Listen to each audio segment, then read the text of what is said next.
a été consacré Pichon, ce qui était un honneur et un signe vraiment de la fidélité de Dieu envers lui. Alléluia. Donc je voudrais que le révérend nous parle aussi ce matin et lever une prière vraiment au nom de toute la communauté. Est-ce qu'on peut se mettre debout une minute encore au nom de toute la communauté, vraiment pour recommander encore ce matin l'évêque à la grâce du Seigneur, et nous passerons à la suite. Nous prions. Seigneur notre Dieu, notre Père,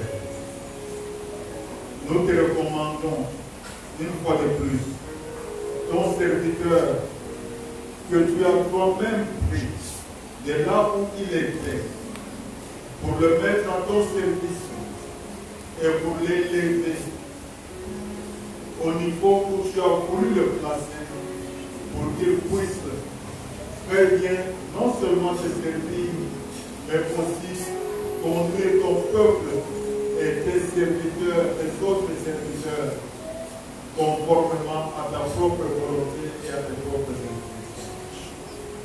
Nous te le recommandons maintenant, Seigneur, d'abord pour te dire merci pour les 15 années de vie épiscopale que tu lui as accordées à ce jour. Nous te disons merci parce que tu l'as jugé digne de pouvoir conduire tes serviteurs, de pouvoir conduire tes enfants, de pouvoir conduire ton œuvre dans la direction que toi tu as tracée. Et nous te le recommandons pour le restant, Seigneur, mon Père, de son ministère, afin que les 15 années qui viennent de s'écouler puissent n'être rien par rapport aux nombreuses années d'épiscopat que tu vas encore lui accorder à partir d'aujourd'hui.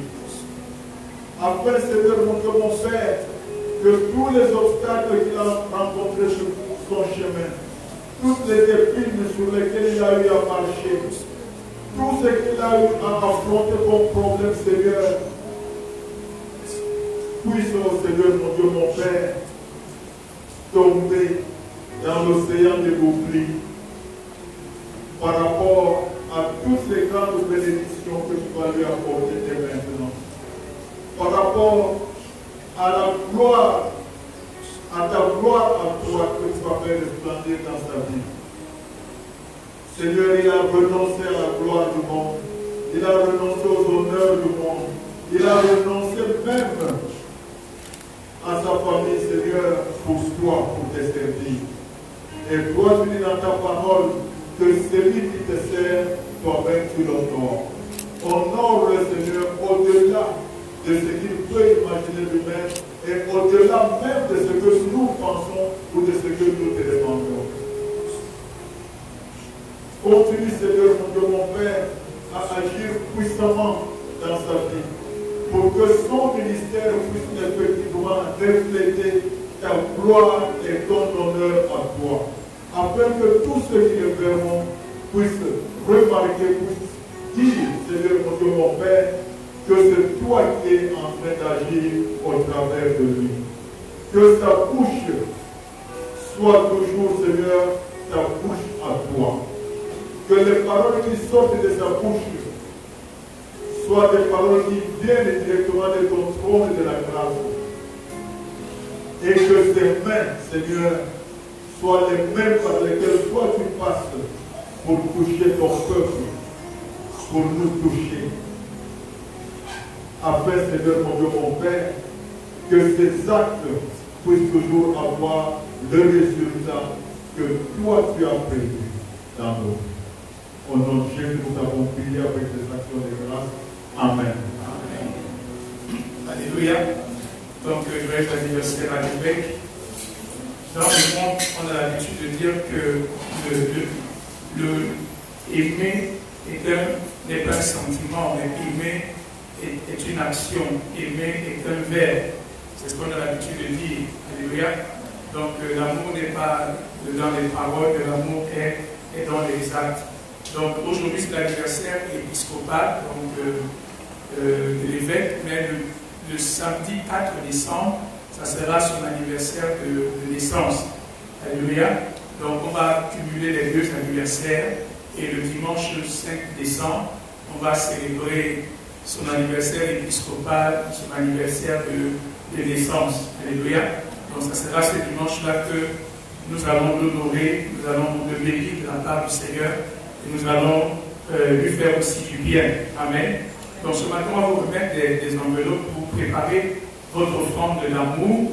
Pour tous les responsables, il y a un montant qui vous sera communiqué.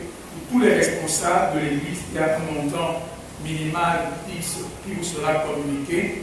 Alléluia. Mais pour tous les autres membres de l'Église, vous pouvez mettre ce que le Seigneur vous mettra à cœur, mettez votre meilleur, parce que nous voulons vraiment honorer notre berger, notre Père. Alléluia. Donc, prenez cette enveloppe, c'est à remettre, à apporter le dimanche 5 décembre. À apporter le dimanche 5 décembre. Amen. Donc, chacun de nous mettra son meilleur pour bénir notre Père, bénir le berger que le Seigneur a établi sur nous. Et pour tous les responsables, comme je l'ai dit tout à l'heure, on vous communiquera un montant minimal que vous devriez mettre dans l'enveloppe. Ça ne sera pas libre. Alléluia. Parce qu'il y a un montant que nous voulons atteindre. Et je crois que, comme la Bible dit, nous devons honorer de tels hommes qui ont tout sacrifié, qui ont tout laissé pour la gloire du Seigneur et qui sont à l'œuvre dans la vie du Seigneur. Amen. Amen. Amen. Amen. On va passer au message de ce matin et je voudrais vraiment que le Seigneur parle au cœur de chacun d'entre nous. Le message de ce matin sera un peu la continuité du message de dimanche passé.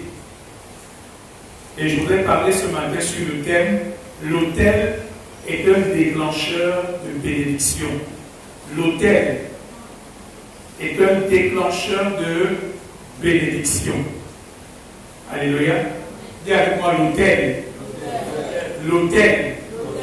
Pas l'autel où on dort, mais l'autel A-U-T-E-L.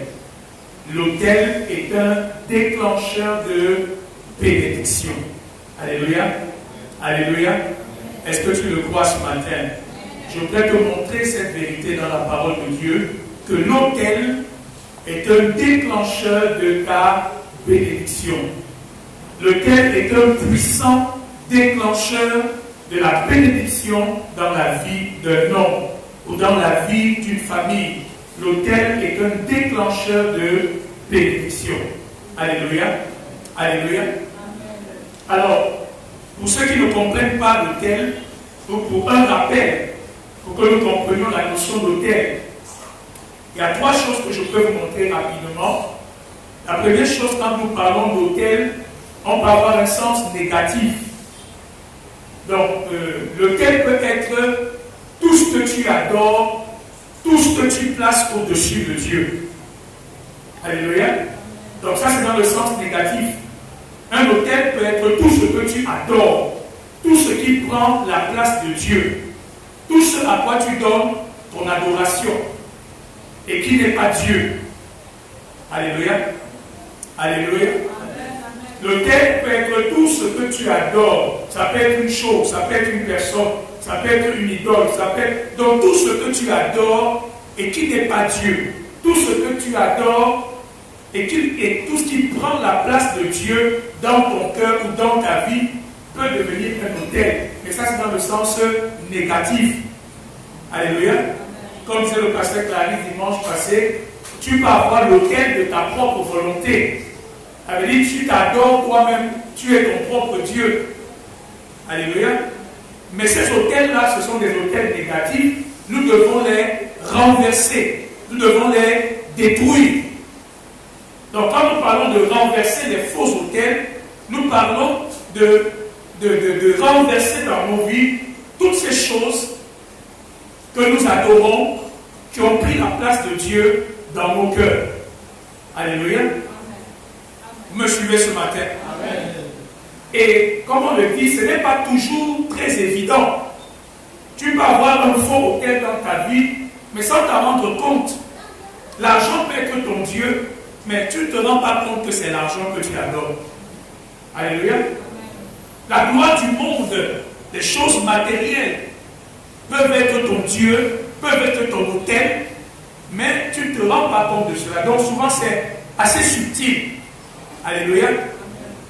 Mais ces autels-là, nous devons les détruire, nous devons les renverser, nous devons arrêter d'adorer sur ces autels négatifs et nous devons les éradiquer de nos vies. C'est dans ce sens que le pasteur Clarisse parlait dimanche passé de l'autel de ta volonté. L'autel de ta volonté, tu dois le détruire, tu dois le renverser.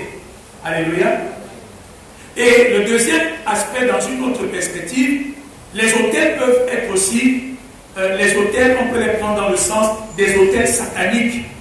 Donc les autels sataniques, c'est tout lieu où les hommes font des sacrifices à des démons. Tout lieu où les hommes font des sacrifices au diable, à Satan. Ce sont des autels sataniques. C'est sur les autels sataniques que les sorciers font leurs sacrifices. C'est sur les autels sataniques que les marabouts, tous ceux qui font le mal, tous ceux qui font des choses occultes, ils vont élever des autels sataniques. Et ils offrent des sacrifices à des démons. Ils offrent des sacrifices aux puissances des ténèbres. Alléluia. Et ces autels sataniques sont souvent les choses sur lesquelles l'ennemi s'appuie pour faire du mal aux gens. Alléluia. Donc les autels sataniques aussi, nous devons faire quoi? Les détruire. Nous devons les renverser. Alléluia. Nous devons détruire les autels d'idolâtrie, nous devons détruire les autels de sorcellerie, nous devons détruire les autels qui sont élevés contre ta vie et sur lesquels les gens font des sacrifices pour te nuire, sur lesquels les gens font des invocations pour te nuire. Alléluia. Alléluia. Il y a quelqu'un, ne sois pas ignorant. Dis, ne sois pas ignorant. La sorcellerie existe. La méchanceté est une réalité. Tu ne sais pas qui est qui. Tu ne sais pas qui fait quoi. Tu ne sais pas qui se lave où. Tu ne sais pas qui fait quoi. Tu vois seulement un individu qui est ton partenaire d'affaires, ou qui est ton collègue de service, ou qui est ton ami dans le quartier, mais tu ne sais pas sur quel autel il adore. Tu ne sais pas sur quel autel il fait ses prières. Alléluia. Donc il ne faut pas être ignorant, il ne faut pas être... Jésus a dit qu'on doit être prudent comme des serpents. Alléluia. Donc il faut être prudent. Et c'est pour cela qu'il ne faut pas négliger toutes les prières que nous faisons par rapport à la destruction des autels sataniques. Alléluia. Ils peuvent être bâtis dans ta propre famille. Ils peuvent être bâtis même dans le lieu où tu habites. Ils peuvent être bâtis dans la société dans laquelle tu travailles. Et ces autels-là vont être une source d'influence négative, maléfique, dans l'environnement où ils sont bâtis. Alléluia. Donc il ne faut pas jouer avec cela. Les gens souvent, quand on parle de ces choses, ils pensent qu'on en fait trop. On n'en fait pas trop. C'est une réalité et nous devons avoir une sainte colère et renverser tous ces autels. Dans la Bible, quand Balaam voulait maudire le peuple d'Israël, quand Balak voulait maudire le peuple d'Israël, il a appelé un faux prophète qui s'appelait Balaam. Il a demandé à Balaam et Balaam a demandé à Balak de construire 7 autels. Et c'est sur ces autels-là que Balaam faisait ses invocations. Mais par la grâce de Dieu, Israël avait été protégé, préservé, alléluia, par la main du Seigneur. Vous me suivez ce matin? Donc tu dois détruire ces autels sataniques. Tu dois détruire ces autels, les renverser. Amen. Ce sont des réalités spirituelles. Peut-être que tu ne vas pas avec les yeux physiques, mais ce sont des réalités. Alléluia. Alors le troisième aspect de l'autel qui m'intéresse ce matin est celui dont je veux parler en tant que déclencheur de la bénédiction, c'est ce que nous appelons l'autel de Dieu. Alléluia. Dis avec moi l'autel de Dieu. Dis avec moi l'autel de Dieu. Tu dois renverser tous les autres autels et tu dois bâtir l'autel de Dieu. Alléluia. Tu dois renverser tous les autres autels et tu dois établir l'autel de Dieu. Tu me suis ce matin? Dis avec mon nom de Jésus. Je dois détruire autels, tous les autels négatifs, tous les autels sataniques, les autels d'idolâtrie, et je dois bâtir l'autel de Dieu. Alléluia. Et je dois rétablir l'autel de Dieu, là où il a été renversé. Alléluia. Dis avec moi l'autel de Dieu.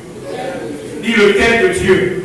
Alors l'autel de Dieu, c'est quoi? Le pasteur a donné une définition la plus simple pour comprendre. L'autel de Dieu, c'est ce que la Bible appelle aussi la table du Seigneur. Dis avec moi la table du Seigneur. C'est la table du Seigneur. C'est la table sur laquelle on sert l'aliment de Dieu. On sert la nourriture de Dieu. Me suivez ce matin.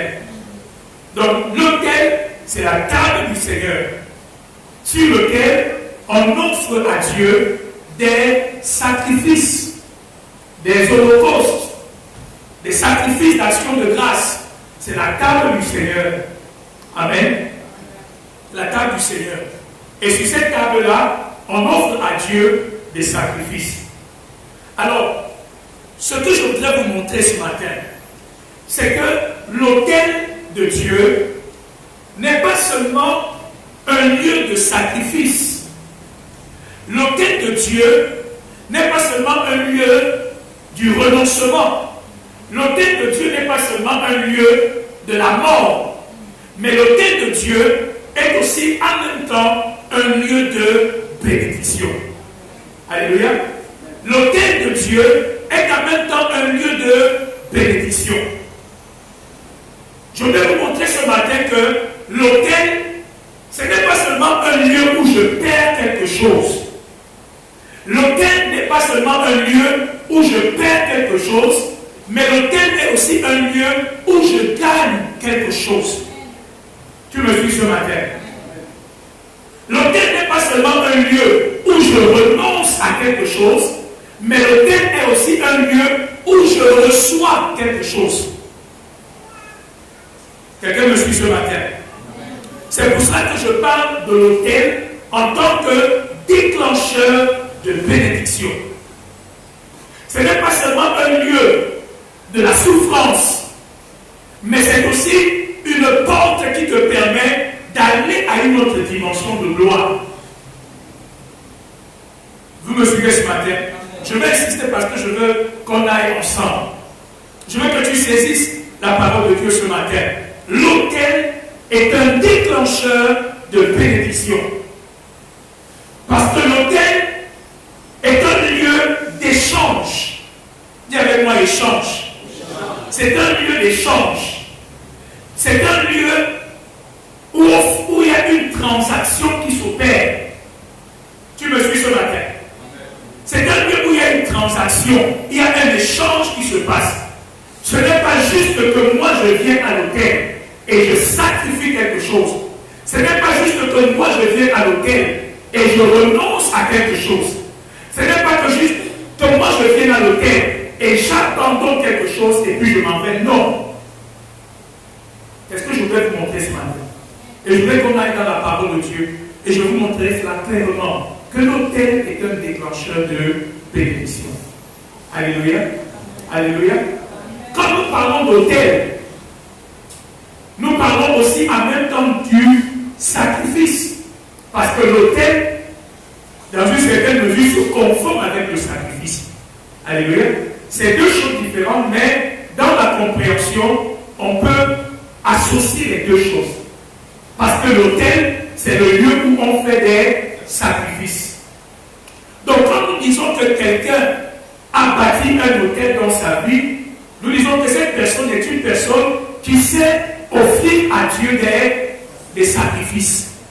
Vous comprenez? Quelqu'un qui a bâti l'autel dans sa vie, c'est quelqu'un qui a appris à offrir à son Dieu des sacrifices. Quelqu'un qui n'a pas d'autel dans sa vie, c'est quelqu'un aussi qui ne sait pas servir Dieu au travers de ses sacrifices. Alléluia. Donc, vous voyez que quand nous parlons d'autel, nous parlons aussi du sacrifice. Quelqu'un me suit ce matin? Vous me suivez ce matin? On va essayer d'aller pas à pas. Regardez dans la Bible, dans le livre de Exode. Notez cela, on n'a pas le temps de lire. Exode au chapitre 20, le verset 24. Exode au chapitre 20, le verset 24. C'est Dieu lui-même qui parle à Moïse. Il dit à Moïse, tu élèveras un autel de terre sur lequel tu offriras tes holocaustes et tes sacrifices d'action de grâce, tes brebis et tes bœufs. Partout où je rappellerai mon nom, je viendrai à toi et je te bénirai. Alléluia. La première fois que Dieu parle de l'autel à Moïse, la première fois que Dieu instruit Moïse de bâtir un autel, la vision de Dieu, ce n'est pas juste le sacrifice, ce n'est pas juste l'holocauste, mais la vision de Dieu va au-delà. Il dit quoi? Vous allez m'élever un autel de terre. Sur cet autel, vous offrirez vos sacrifices, vos holocaustes, vos sacrifices d'action de grâce. Et partout où je rappellerai mon nom, je viendrai à toi et je te bénirai. Donc, partout où tu vas élever un autel, moi Dieu, je viendrai à ta rencontre sur cet autel et je ferai quoi? Je te bénirai. Alléluia.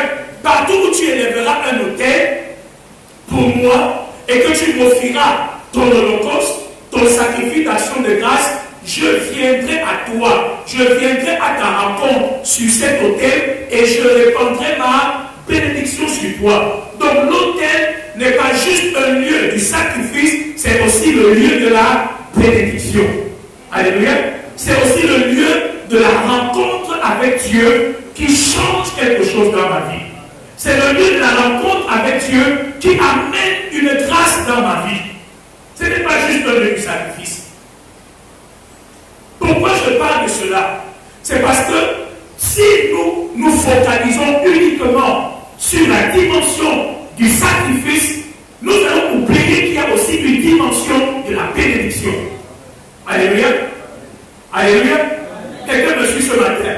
Ça signifie quoi? Il y a des opportunités que tu peux rater parce que tu regardes juste au prix du sacrifice, mais tu ne vois pas la récompense du sacrifice.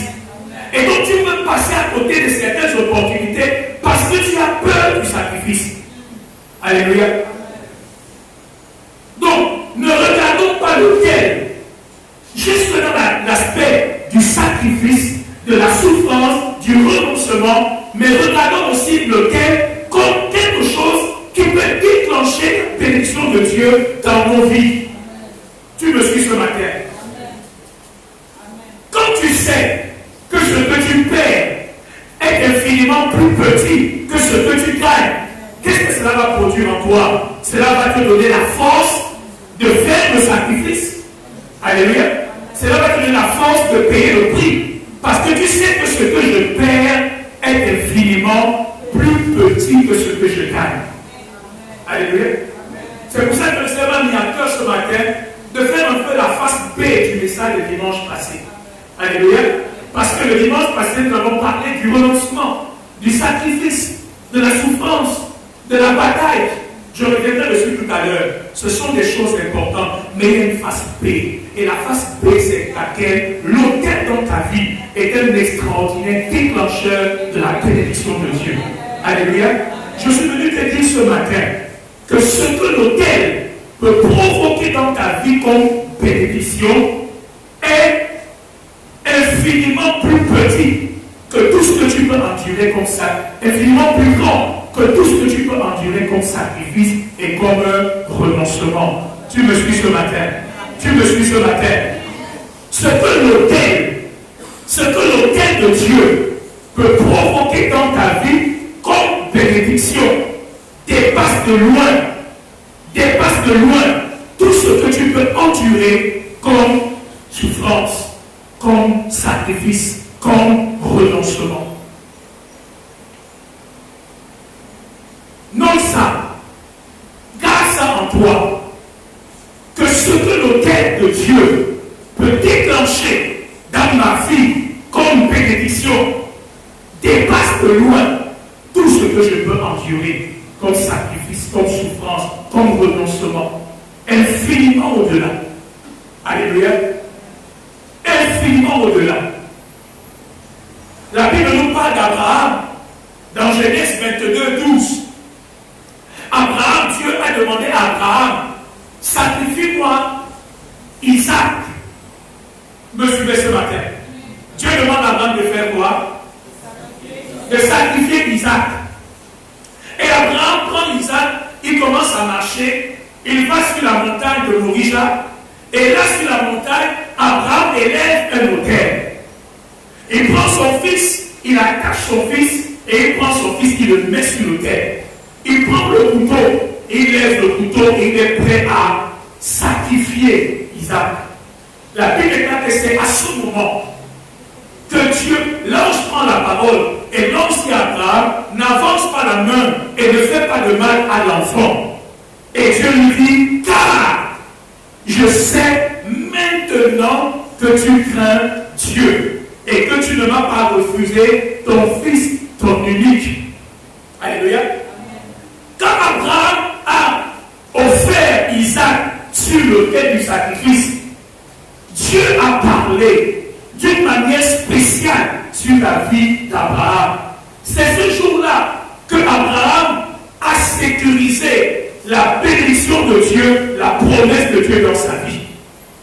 Dieu était tellement content, il a dit à Abraham, je te bénirai, je te bénirai, je te bénirai, je te bénirai. Et c'est cette bénédiction qui court jusqu'aujourd'hui, jusqu'au retour de Christ. Alléluia. Parce qu'Abraham a été béni sur le plan naturel comme sur le plan spirituel. Il a été béni de génération en génération. Sa famille a été bénie, sa nation a été bénie. Le monde entier a été béni au travers d'Abraham. Alléluia. À cause de l'acte qu'il avait posé ce jour-là. Dieu est tellement content du sacrifice d'Abraham. Il a dit, je vois maintenant que tu crains l'Éternel. Je dois vous dire une chose. Dieu ne mange pas les béliers. Dieu ne mange pas les boucs. Notre Dieu n'est pas une idole. Il n'est pas les faux dieux. Il ne mange même pas la chair des enfants. Alléluia. Il ne mange pas ces choses. Il ne mange même pas l'argent que nous apportons. Mais Dieu prend le sacrifice que tu fais pour évaluer quelque chose d'autre. Il dit à Abraham, j'ai fait quoi? J'ai vu maintenant la crainte que tu as de moi. Donc quand j'apporte un sacrifice, ce n'est pas l'argent que tu regardes parce qu'il ne mange pas d'argent. Mais il voit derrière cet argent la taille de la crainte que j'ai de lui. La taille du respect que j'ai de lui. La taille de l'obéissance que j'ai envers lui. C'est ça que Dieu voit. Même dans l'Ancien Testament, Dieu ne mangeait pas les béliers et les boucs. Mais qu'est-ce qui se passe quand les enfants d'Israël obéissent et apportent des sacrifices? Derrière ces sacrifices-là, Dieu voit la taille de la révérence, de l'obéissance qu'ils ont envers Dieu. Tu me suis ce matin. Je vous dirai tout à l'heure pourquoi est-ce que Dieu insiste tellement sur cette affaire de sacrifice. Vous allez comprendre pourquoi. Pourquoi est-ce que Dieu parle tellement du sacrifice? Il dit à Abraham, je vois maintenant que tu crains Dieu. Et l'autel qu'Abraham a bâti a déclenché une bénédiction générationnelle, multinationale, éternelle sur la vie d'Abraham et de sa descendance. Ne te focalise pas uniquement sur le sacrifice. Ne te focalise pas sur ce que tu perds. Il y a quelque chose que tu gagnes. Il y a une bénédiction que tu gagnes. Tu me suis ce matin. Je veux prophétiser sur la vie de quelqu'un ce matin. Dans Genèse 15, Dieu vient voir Abraham. Et il dit par Abraham, Abraham dit à Dieu, Seigneur, que me donneras-tu? Dieu dit à Abraham, ne crains pas, ta récompense sera grande. Parce que moi, le Dieu qui t'a appelé, je ne suis pas seulement le Dieu du renoncement, je ne suis pas seulement le Dieu du sacrifice, mais je suis aussi le Dieu de la récompense. Je suis aussi le Dieu de la rémunération. Donc Abraham ne te plaint pas seulement. C'est vrai que tu as abandonné certaines choses pour moi. C'est vrai que tu as quitté ta maison, ta patrie, tout ce que tu avais. Et tu t'es attaché à moi. Sache que je suis aussi le Dieu de la récompense. ce matin? Tu me suis ce matin? Ton Dieu est aussi le Dieu de la récompense. Il n'est pas seulement le Dieu du sacrifice. Il n'est pas seulement le Dieu du renoncement. Il n'est pas seulement le Dieu de la souffrance. Il est aussi le Dieu de la récompense. Il est le Dieu de la récompense. Je voudrais que cela t'encourage ce matin. Et que tu saches que même s'il y a un prix que tu payes aujourd'hui, même s'il y a un prix que tu payes à ce moment, au travers de certains renoncements, au travers de la souffrance que tu as, parce que tu as abandonné ta volonté propre pour suivre Dieu, sache que mon Dieu est aussi un Dieu de la récompense. Quelqu'un me suit ce matin? Quelqu'un me suit ce matin? Abraham a pris son tout, son devant, son derrière, ses espoirs, son avenir, c'était Isaac. Sa gloire, son honneur, c'était Isaac. Il a pris ça, il a mis sur l'autel. Et Dieu a dit, parce que tu as fait cela, moi Dieu, je le jure par moi-même. Je le jure par moi-même, je ferai quoi? Je te bénirai. Quelqu'un me suit ce matin? Quelqu'un me suit ce matin? L'autel, je voudrais que vous le compreniez. L'autel est un lieu extraordinaire. Il y a quelques temps, j'enseignais, j'ai dit une chose, je vais la répéter ce matin. Dieu promet Canaan à Abraham. Vous me suivez? Mais Canaan est occupé par les Cananéens qui adorent des faux dieux, qui ont bâti des faux hôtels, qui adorent des démons. Donc Canaan est sous le contrôle physique des Cananéens, mais Canaan est aussi sous le contrôle spirituel des dieux de Canaan. Et Dieu promet Canaan à Abraham. Et quand Abraham arrive à Canaan, il voit les hôtels que les Cananéens ont bâtis. Abraham comprend que Canaan est sous le contrôle des dieux étrangers, des dieux de Canaan. Et donc, pour que lui, il possède Canaan, il faut que son Dieu à lui s'engage dans sa bataille. Il faut qu'il invoque une puissance supérieure. Parce que lui, Abraham, ne peut pas combattre contre les dieux, contre les idoles de Canaan. Abraham est un homme. Alors Abraham va invoquer le Dieu qu'il a appelé. Vous me suivez ce matin? Qu'est-ce qu'Abraham fait? Lui aussi, il bâtit des hôtels sur Canaan. Et sur ces hôtels-là, il invoque Dieu et il offre des sacrifices. Qu'est-ce que je veux te dire ce matin? L'autel, c'est ce qui permet à un homme d'engager Dieu dans ses batailles.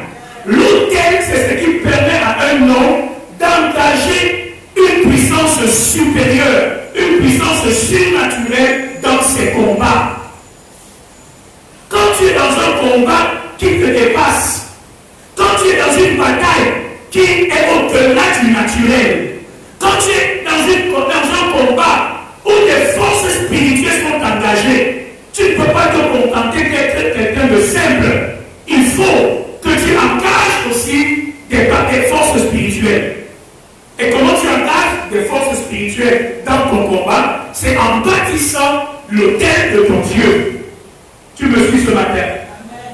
C'est en bâtissant l'autel de ton Dieu et en offrant des sacrifices sur cet autel.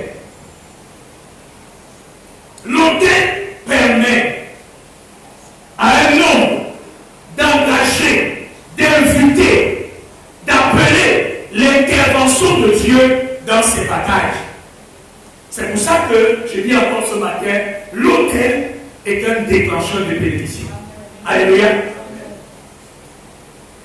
Qu'est-ce que ça? Écoute, qu'est-ce que ça peut te coûter de voir Dieu combattre pour toi, combattre tes ennemis, combattre en ta faveur?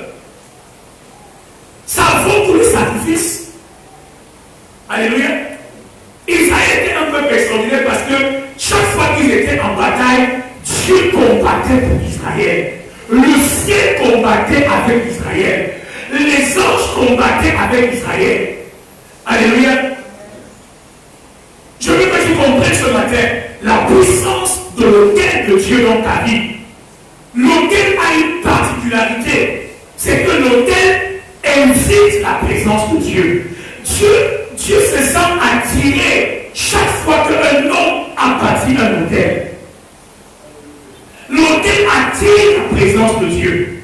L'autel attire la présence de Dieu.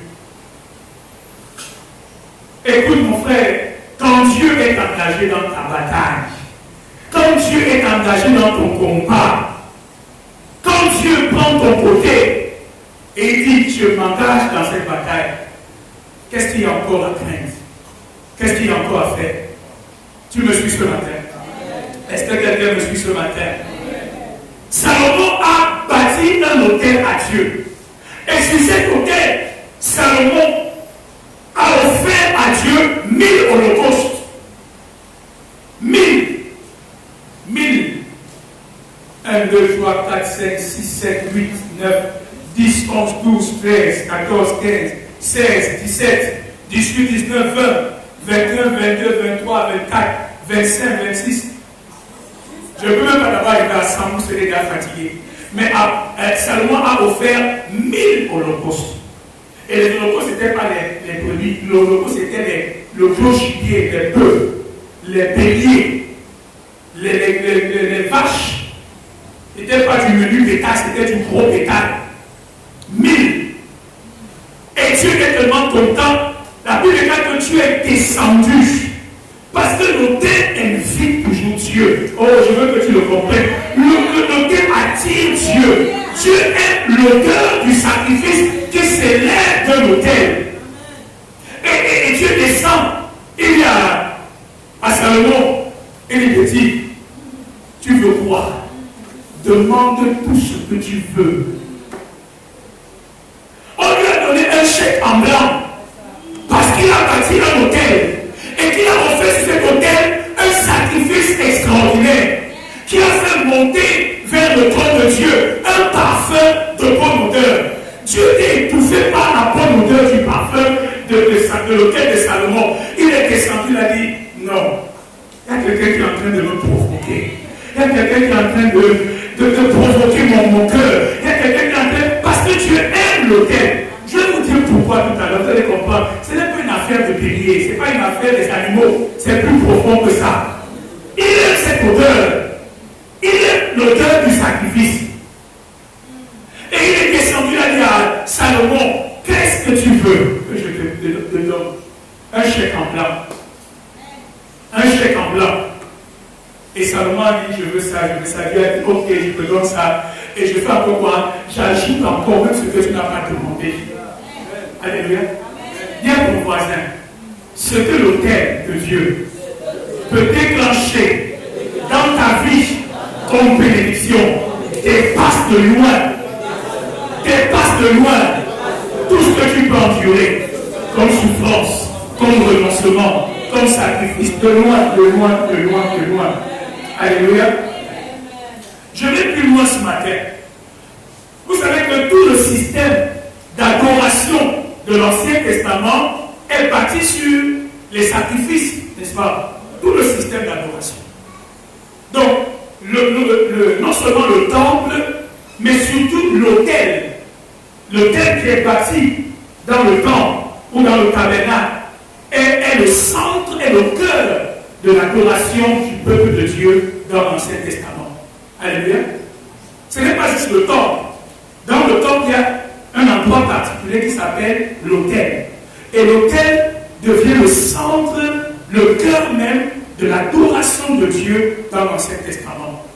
C'est sur l'autel qu'on adore Dieu, c'est sur l'autel qu'on se consacre, c'est sur l'autel qu'on se réconcilie, c'est sur l'autel qu'on cherche la faveur de Dieu en apportant un sacrifice. Alléluia. Et sur l'autel, il y a des sacrifices qu'on fait. Alors, comme disait Sylvain tout à l'heure, si quelqu'un n'a pas encore compris l'importance du sacrifice dans sa marche avec Dieu, il n'a même pas encore commencé à marcher avec Dieu. Ça, c'est la base, le fondement. Si tu ne comprends pas l'importance du sacrifice, le sacrifice, que ce soit dans l'Ancien Testament, que ce soit dans le Nouveau Testament, le sacrifice reste la clé, le cœur de notre relation avec Dieu. Je vous dirai pourquoi tout à l'heure. Et ça, si tu n'as pas encore compris ça, si tu es comme Sylvain, tu pensais que Dieu vient dans ma vie pour réaliser mes rêves à moi, Dieu vient dans ma vie pour m'aider à accomplir mes ambitions, si tu n'as pas encore compris que l'appel que Dieu t'a adressé, comme dit le pasteur Clarisse, c'est un appel à mourir sur l'autel de Dieu, comme un sacrifice vivant, tu n'as rien compris. Alléluia. Ça veut dire que le chemin est encore long pour toi. Donc le sacrifice reste au cœur de notre relation avec Dieu. C'est pour ça que Romains 12, 2, verset 1 qu'on a lu tout à l'heure, dit quoi? Offrez donc vos corps à Dieu comme des sacrifices vivants, sains, agréables. C'est qui sera de votre part un culte raisonnable. Vous me suivez ce matin? Vous me suivez ce matin? Alors, mais la différence, je peux appeler ça différence, entre l'Ancien Testament et le Nouveau Testament, c'est que dans l'Ancien Testament, ils apportaient des sacrifices.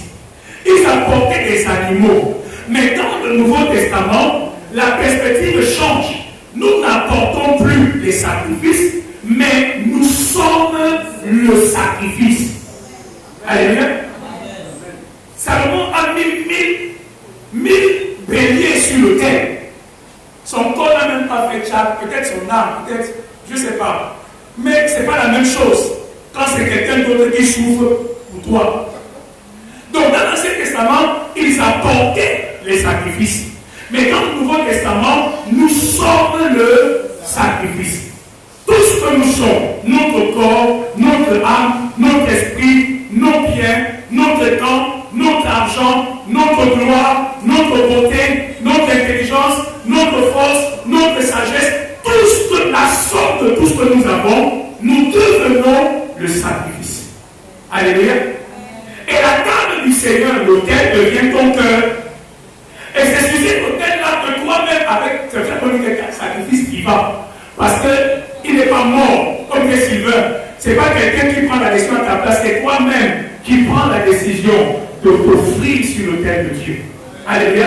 Tu prends ta volonté propre, tu prends tes sentiments propres, tu prends tes désirs, tes ambitions, tes rêves, tes attentes, toutes ces choses-là, et tu dis à Dieu, je te les offre sur ton autel.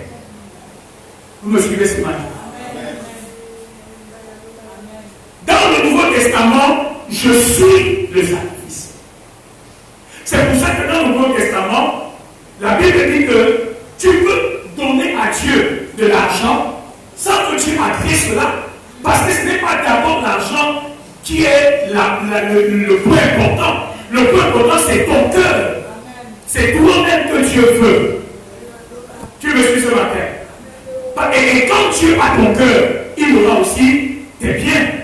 Quand tu as ton cœur, il aura aussi ta force. Vous me suivez ce matin? Il y a quelqu'un l'autel. Dis l'autel. L'autel, l'autel, l'autel, l'autel, l'autel. Tu es le sacrifice. Alors, petite parenthèse. Vous voulez voir à quoi ressemble le fait que quelqu'un ait un sacrifice? Vous voulez voir l'exemple? Vous voulez voir l'exemple? L'exemple, c'est qui?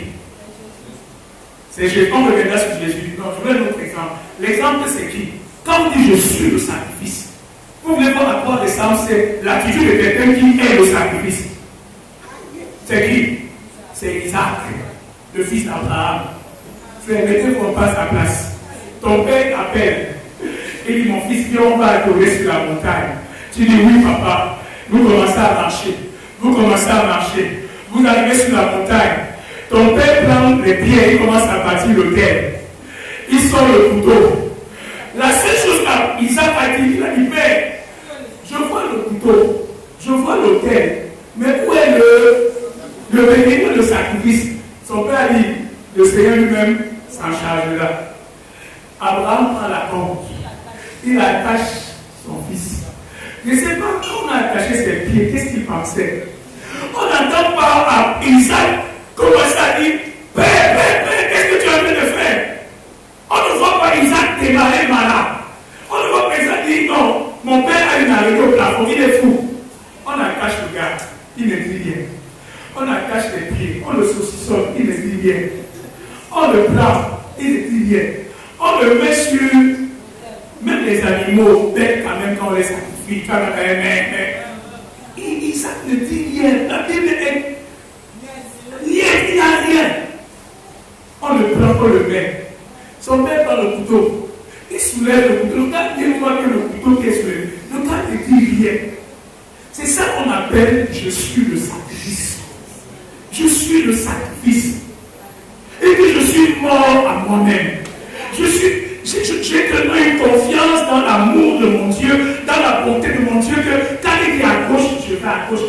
Je ne suis pas en train de demander des explications, de demander à Dieu pourquoi ci, pourquoi ça, Seigneur, encore ça, ceci va se passer, Seigneur. Les gens qui posent trop les questions à Dieu là, souvent c'est les gens qui sont un peu trop vivants. Isaac ne dit rien. Isaac ne dit rien. Il y a des gens qui disent non, je ne peux pas, on va mourir quand même comme ça, même si c'est mon père, quand même. Quand même. Mais Isaac nous montre ici l'exemple de quelqu'un qui, je suis le sacrifice. Me voici Seigneur, c'est ce qu'on a dit dimanche passé. Me voici Seigneur, là où tu veux que j'aille, j'irai. Je ne dis pas que c'est facile, mais je vous montre juste à quoi ça ressemble. Alléluia. Le processus par lequel tu me fais passer est douloureux. Les fois par lesquelles tu me fais passer sont douloureuses. Mais Seigneur, je t'ai donné ma vie. Alléluia. Et jusqu'au bout, je vous suivrai. Vous me suivez ce matin. Vous me suivez ce matin. C'est pour ça qu'on a parlé dimanche de renverser l'autel de notre volonté. Nous n'aimons pas ça parce que ça fait souffrir. Ça fait souffrir. Personne n'aime mourir. Mais si je peux t'aider ce matin, je veux t'ouvrir une fenêtre pour que tu vois que la souffrance actuelle est peu de choses. Regardons l'exemple de Jésus, on en a parlé tout à l'heure. Alléluia. La vie de Jésus ne s'est pas arrêtée à la croix. L'histoire de Jésus ne s'est pas arrêtée dans le tombeau.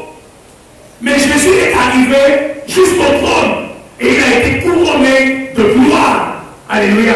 Et je suis venu te dire ce matin que ta vie ne s'arrêtera pas sur la croix. Amen. Ta vie ne s'arrêtera pas sur la croix. Ta vie ne s'arrêtera pas dans le tombeau. Tu atteindras le trône. Tu atteindras ta gloire. Quelqu'un me suit ce matin? Quelqu'un me suit ce matin? L'histoire de Jésus n'est pas finie à la croix. Elle n'est même pas finie dans le tombeau. Ma Bible déclare que Jésus devait souffrir.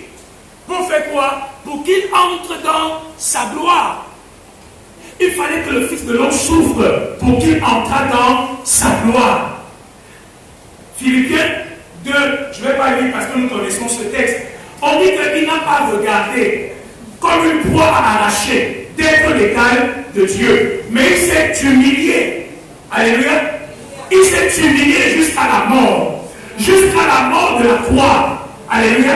C'est pourquoi Dieu a fait quoi? Dieu l'a souverainement élevé. Et lui a donné le nom qui est au-dessus de tout nom. Tu me suis ce matin. L'autel est le déclencheur de la bénédiction. Le chemin de l'autel est le chemin qui te prépare à l'élévation spirituelle. Le chemin de l'autel est le chemin qui te prépare à vivre la gloire de Dieu. Tu me suis ce matin. Nous voulons nous asseoir sur le trône. Nous voulons régner avec Jésus. Mais nous ne voulons pas le chemin par lequel il est passé. Tout ne s'arrête pas avec le sacrifice. Tout ne s'arrête pas avec le renoncement. Il y a une récompense. Tu me suis ce matin. Tu mangeras le fruit de tes labeurs, le fruit de ta douleur, le fruit de ta souffrance. Tu le mangeras au nom de Jésus. Quelqu'un me suit ce matin? Quelqu'un me suit ce matin? Dis avec moi l'autel. L'autel. L'autel. Regardez avec moi ce que Paul dit dans le livre de Romains au chapitre 8, versets 16 à 18. Romains chapitre 8, verset 16 à 18. La Bible dit ceci: l'Esprit lui-même rend témoignage à notre esprit. Vous y êtes? Est-ce que nous sommes ensemble? L'Esprit fait quoi? Rend témoignage à notre esprit que nous sommes enfants de Dieu. Est-ce qu'il y a des enfants de Dieu ce matin? Or, si nous sommes enfants, nous sommes aussi quoi? Regardez dans votre vie, nous sommes aussi quoi? Héritiers de Dieu et co-héritiers de Christ. Si toutefois, nous faisons quoi? Nous souffrons avec lui afin d'être glorifiés avec lui. La phrase qui m'intéresse, qu'est-ce qu'il dit? J'estime que les souffrances du temps présent ne sauraient être comparées à la gloire à venir qui sera révélée pour nous. Alléluia. Paul dit quelque chose d'extraordinaire. Il dit j'estime. Ça veut dire j'ai fait un calcul. J'ai évalué les choses. J'ai fait le pour et le contre. Et je me suis rendu compte que la gloire qui sera révélée pour moi dans le siècle à venir est infiniment plus grande que tout ce que je peux endurer ici présentement comme souffrance. C'est pour ça que j'estime que le prix que je paye est peu de choses. Parce que ce qui m'est réservé est infiniment supérieur. Tu me suis ce matin? J'estime. Donc, vous voyez que ce n'était pas juste quelque chose de religieux. Non, le gars s'est assis. Il s'est assis. Il a évalué. Il a dit j'estime. On juge. C'est celui qui parle de la révélation de ce que Dieu a pour nous. Au vu de ce que Dieu a pour moi. Au vu de ce qu'il a pour moi, j'estime que le prix que je paye là, il est petit. Alléluia. Et ça, c'est toujours un principe que nous devons garder à cœur. Parce que ce principe se retrouve dans la parole de Dieu à plusieurs endroits. La manière que Jésus, en vue de la joie qui lui était réservée, a souffert la croix, a méprisé l'ignominie, parce qu'il voyait la gloire et la joie qui lui était réservée. Jésus voyait le sourire de son Père. Quand son Père allait lui dire bravo mon fils, bien fait mon fils, maintenant par toi les hommes peuvent être sauvés et je peux bénir l'humanité tout entière. Jésus voyait la multitude qui allait se donner à lui, à Dieu. Jésus voyait comment est-ce que Satan était quelque peuplé et mis hors d'état de lui. Et c'est cette vision qui fait en sorte que Jésus a enduré la croix. Paul fait la même chose. Il regarde la récompense. Il regarde la gloire qui est réservée. Tu me suis ce matin? C'est la même chose que tu as indiqué ce matin. Si tu regardais tellement au prix que tu payes, le ciel va réussir à t'arrêter. Si tu regardes seulement au prix que tu payes, tu vas sombrer dans le découragement. Si tu regardes seulement à tout ce à quoi tu dois renoncer pour Jésus, tu vas être triste et commencer à te donner pas. Mais si tu as la vision du prix qui est devant toi, de la gloire que le Seigneur te réserve, si tu as la vision de ce que l'autel produit dans ta vie, tu vas accepter le sacrifice. Viens avec moi notre texte toujours. Paul qui parle. Viens avec moi dans le livre de Philippiens chapitre 3. Philippiens chapitre 3. Philippiens chapitre 3, versets 7 à 8. Philippiens chapitre 3, versets 7 à 8. Qu'est-ce qu'il dit? Mais, est-ce que nous sommes ensemble? Est-ce que nous sommes ensemble ce matin? Qu'est-ce qu'il dit? Mais, ces choses qui étaient pour moi des gains, je les ai regardées comme une perte à cause de Christ. Regarde bien ce matin, c'est ça le cœur de mon message ce matin. Je veux te montrer que nous ne perdons pas juste pour perdre. Nous ne renonçons pas juste pour renoncer. Nous perdons parce qu'il y a quelque chose de plus grand à gagner. Le sacrifice, ce n'est pas juste le sacrifice pour le sacrifice. Le sacrifice, c'est perdre quelque chose d'une valeur inférieure pour quelque chose d'une valeur supérieure. Alléluia. Le sacrifice, c'est de perdre quelque chose de moins important pour gagner quelque chose qui a une plus grande importance. Il dit, toutes ces choses, je les regarde comme de la boue, comme une perte. Pour faire quoi? Pour gagner Christ.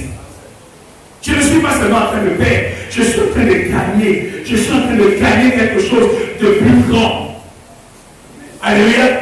Est-ce qu'il y a quelqu'un qui sait qu'il est en train de gagner quelque chose? Est-ce que tu es convaincu que tu es en train de gagner quelque chose. Alléluia. C'est légitime, nous voulons tous gagner. Et Dieu sait. Dieu n'est pas un Dieu injuste. Alléluia. Il n'est pas injuste pour oublier le travail de votre amour. Il n'est pas injuste pour oublier tes renoncements, tes sacrifices, le prix que tu paies. Il n'est pas injuste. Quand tu paies avec lui, il y a quelque chose que tu gagnes, de meilleur et de supérieur. Tu me suis ce matin. Les gens qui ont une mauvaise échelle de valeur, ce sont des gens qui ne peuvent pas bâtir des hôtels. Parce que l'hôtel est un échange. Alléluia. Je sacrifie quelque chose de naturel parce que je veux quelque chose de spirituel. Alléluia. Je sacrifie quelque chose d'humain parce que je veux le divin dans ma vie. Vous comprenez cela? Si je sais que c'est le spirituel qui commande le monde et la vie, si je sais que c'est le spirituel qui a la réponse à toutes mes questions, qu'est-ce que je vais faire? Je serai prêt à sacrifier le naturel pour gagner le spirituel. C'est pour ça que quand je jeûne, je fais quoi? Je sacrifie le naturel pour gagner le spirituel. Si je sais que c'est Dieu qui est au-dessus de tout, j'apporterai des sacrifices à Dieu parce qu'il me faut sécuriser la main de Dieu et la bénédiction de Dieu sur ma vie.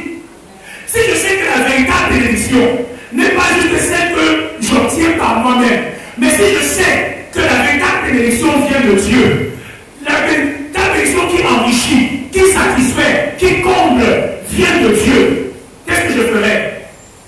Je vais sacrifier. Je ferai un autel parce que je veux la bénédiction de l'Éternel, qui est infiniment plus grande que celle que je peux obtenir par ma propre force. Tu me suis ce matin? La bénédiction de l'Éternel est infiniment plus grande. Si je sais que la présence de Dieu, l'onction de Dieu, la puissance de Dieu, le feu de Dieu dans ma vie est ma plus grande richesse, je ferai quoi? Je sacrifierai les choses naturelles pour gagner le spirituel. Alléluia. Donc Paul dit, je ne perds pas seulement. Je ne perds pas seulement, mais je fais quoi? Je gagne. J'ai compris.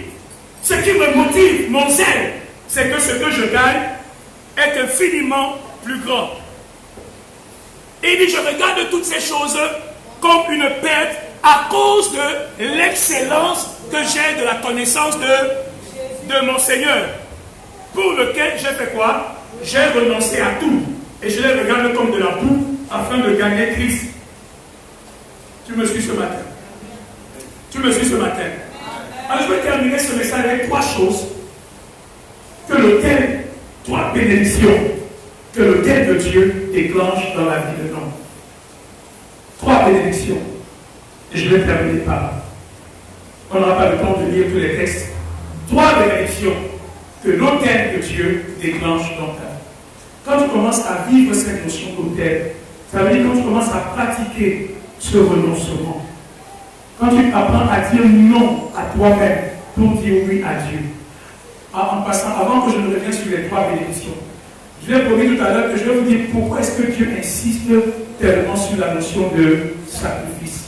C'est simple à comprendre. Pour comprendre ça, il faut revenir dans le livre de la Genèse. Qu'est-ce que la source de la chute de l'homme dans le péché? L'homme tombe dans le péché, pourquoi? Parce qu'il a dit non à Dieu et il a dit oui à Satan. Ce que nous assistons dans le jardin d'Éden, c'est la chute, le renversement de la volonté de Dieu au profit de la volonté de l'homme. C'est l'homme qui décide d'être son propre Dieu, d'être son propre Dieu, d'être indépendant, de déclarer lui-même ce qui est bien comme ce qui est mal. Il n'a pas besoin de faire une référence à Dieu. Il devient son Dieu. C'est sa volonté qui devient la norme. Alléluia. Il ne reconnaît aucune autorité au-dessus de lui. Dans le jardin d'Éden, le fondement du péché, c'est ça. C'est le rejet de la parole de Dieu. C'est le rejet de la volonté de Dieu. C'est le rejet de l'autorité de Dieu. pour établir la volonté humaine et les désirs de l'homme comme étant son Dieu. Donc pour qu'un homme se réconcilie avec Dieu, il faudra que cet homme fasse quelque chose, qu'il prenne sa volonté personnelle et qu'il accepte de mourir à cette volonté personnelle, de se soumettre à Dieu. Et c'est ça le sens du sacrifice que j'accorde.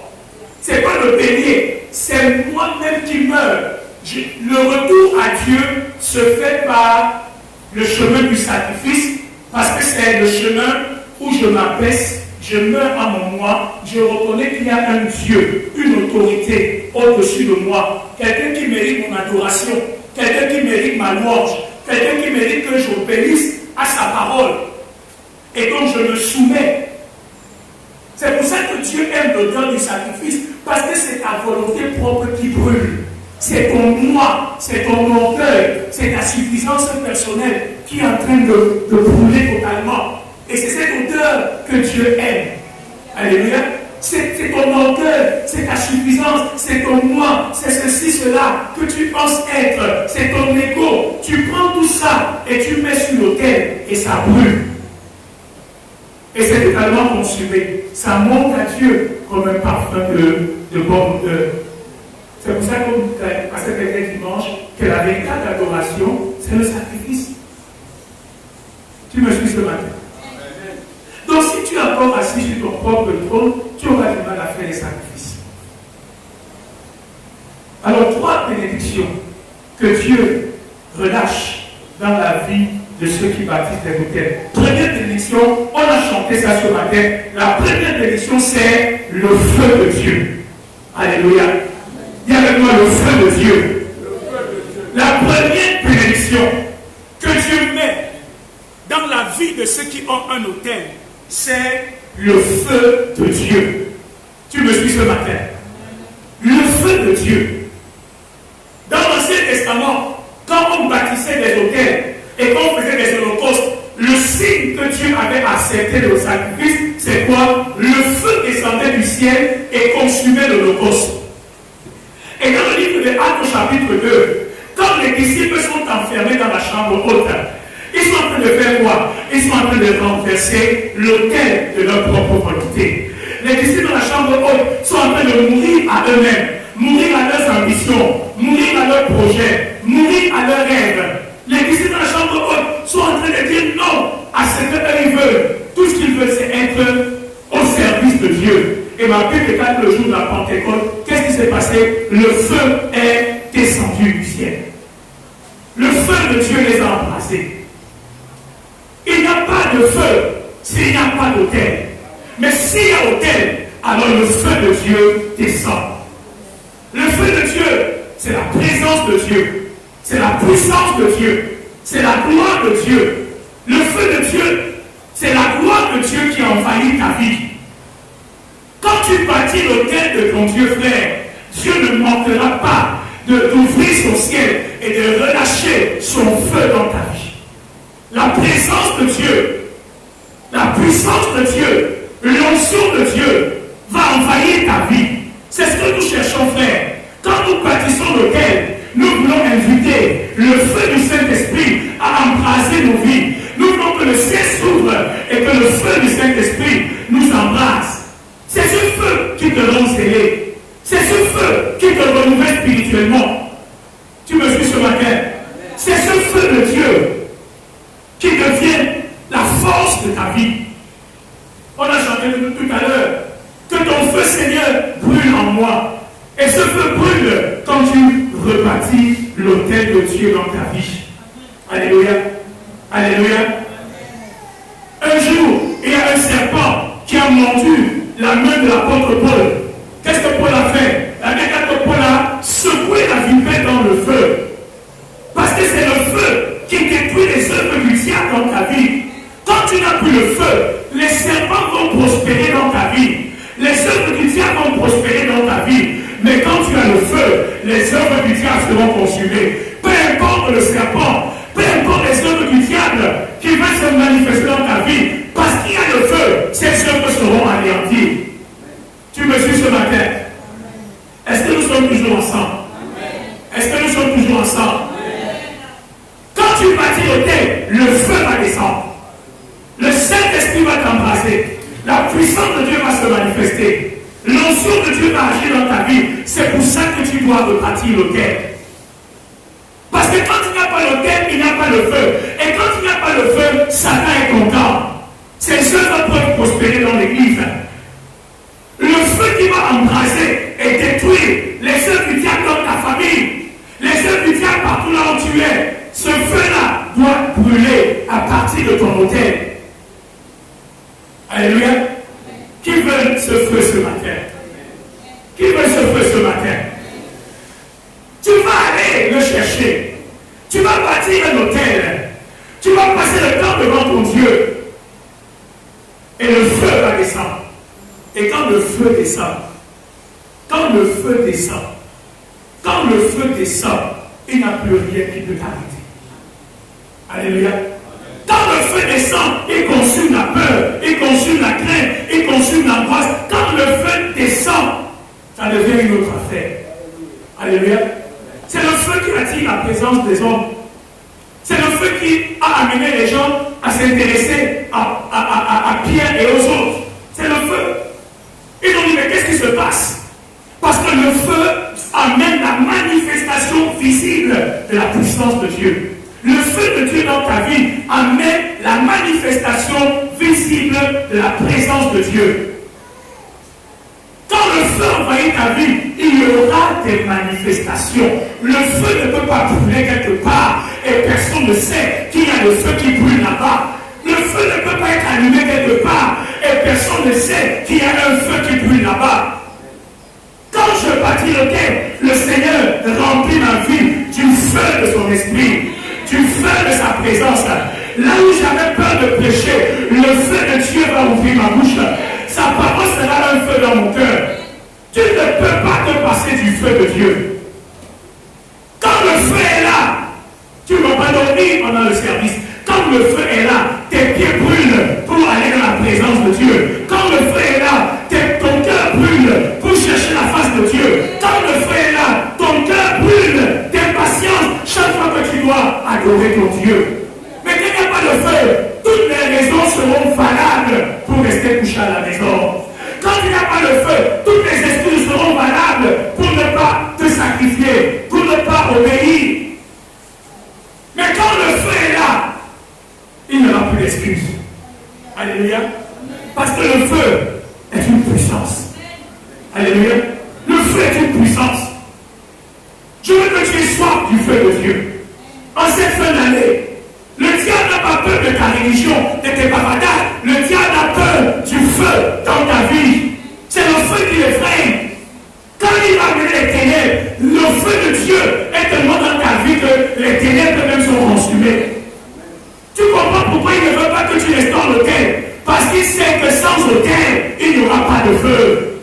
Il y aura des paroles, mais il n'y aura pas de feu. Il y aura des danses, mais il n'y aura pas de feu. Il y aura des discours, mais il n'y aura pas de feu. Il y aura beaucoup d'agitation, mais il n'y aura pas de feu. Église du Seigneur, ce matin, Dieu veut que nous bâtissions l'autel de Dieu et que nous recevions le feu de son esprit, le feu de sa présence, et que tu amènes ce feu partout là où tu pars, partout là où tu es, que ce feu soit présent. C'est pour ça que je bâtis l'autel de Dieu dans ma vie, parce que j'ai besoin du feu de Dieu. Je ne peux pas servir Dieu sans le feu. Je ne peux pas vaincre Satan sans ce feu. Alléluia. Tout ce que tu fais sans le feu, c'est rien. Dieu envoie le feu. On n'a plus le temps, on va aller rapidement. La deuxième bénédiction, avant de terminer. La deuxième bénédiction. Peut-être on ne reviendra par la suite. La deuxième bénédiction, j'appelle cela quoi? La deuxième bénédiction que Dieu donne à ceux qui bâtissent l'autel. C'est quoi? C'est la vie de Dieu. Donne-moi la vie de Dieu. Un homme qui bâtit, on a lu tout à l'heure, dans Jean 12, Jésus dit quoi? Si le grain de blé ne tombe en terre et qu'il ne meurt, il reste seul. Mais s'il tombe en terre, il meurt, il portera beaucoup de fruits. Et tout ça, c'est un mystère extraordinaire.